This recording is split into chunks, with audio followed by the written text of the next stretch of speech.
It's another new era for the Carolina Panthers as the black and blue welcomes in their next head coach. Fox Sports Radio, Sheena Quick is here with us. Sheena, feel like we've had this conversation for a couple of years now. It's like Groundhog Day almost. It's like, now it's the X and X era, or insert name here era starts today. But this one might stick. Okay, tell us about Dave Canales. He's the quarterback whisperer that everyone was telling us Frank Reich was last year. And I say that because when you saw Baker Mayfield's resurgence in Tampa, a lot of that is credited to Coach Canales. Even in Seattle with the Geno Smith reemergence and Russell Wilson, the work that he did with him there. And this team has a lot tied into Bryce Young, so they want to make sure they're going to get a head coach that is going to get the most out of their #1 pick. Well, even owner David Tepper has said he's innovative, he's young, he's only 42 years old.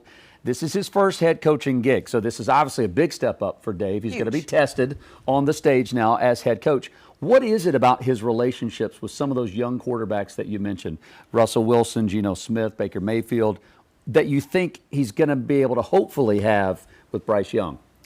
Like you said, he's innovative, and the Panthers have been looking for a bright, young offensive mind for a long time. We hear that those buzzwords thrown around so much. Everyone's looking for Mike McDaniel. Everyone is looking for Sean McVay, and he is close in age to some of these quarterbacks. It could be that he speaks their language well. Sometimes those older, antiquated game plans don't necessarily fit in today's NFL. Today is pass happy, whereas Bill Belichick, the days that he was really gaining steam, it was more ground and pound. So I think that the way that the game has evolved lends a lot to his success with those young quarterbacks. How critical do you see the relationship that he already has established with Dan Morgan playing into how the harmony of the organization and the franchise is moving forward? We talked about this when Scott Fitterer was terminated. They had not had a head coach and GM hire simultaneously since it was over 20 years ago. And it's very important that your head coach and your GM are aligned with the same vision, the same timetable. We haven't seen that in Carolina. It's been a lack of continuity, a lot of turnover. You know, one person's philosophy doesn't fit the new guy's philosophy. So I think that actually speaks volumes that everybody's going to be in the same direction with the same vision. Speaking of turnover, right now, of course, you got a new head coach. I remember when Frank Reich came, the 30 days that followed, there was this assembling of the all-star coaching staff. Do not remind me. Which we thought would translate into wins. It clearly did not. What are we going to see the next 30 to 60 days as far as what kind of team is Canales going to assemble here in Carolina, you think? He needs to assemble some weapons, and he needs to do it quickly.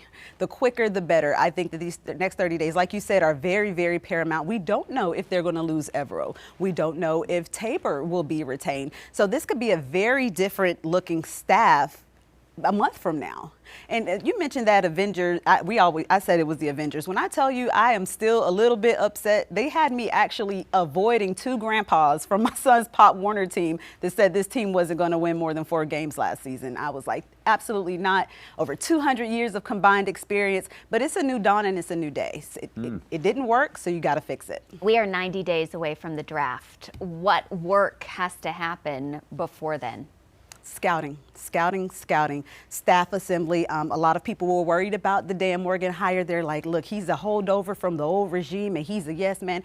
You don't get 25 tackles in the Super Bowl and be a yes man. I just don't get that vibe from Dan Morgan. We don't know what his role was in those final roster decisions, but this is going to be his draft. This is his, I wouldn't even say dress rehearsal. It's game time. It's showtime. And the way that the scouting department does this draft board is going to be very important considering they do not have that first round pick.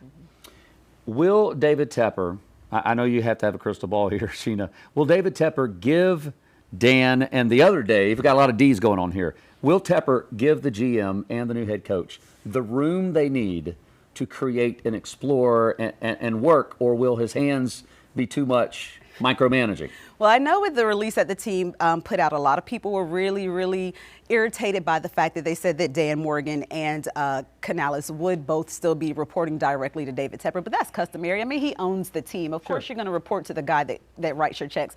But I think he's going to give them room. Now, if he doesn't see immediate success, the question is, does he stay out of the mix and let things marinate and cook on their own, or does he feel the need to jump in? That's what we're going to be watching.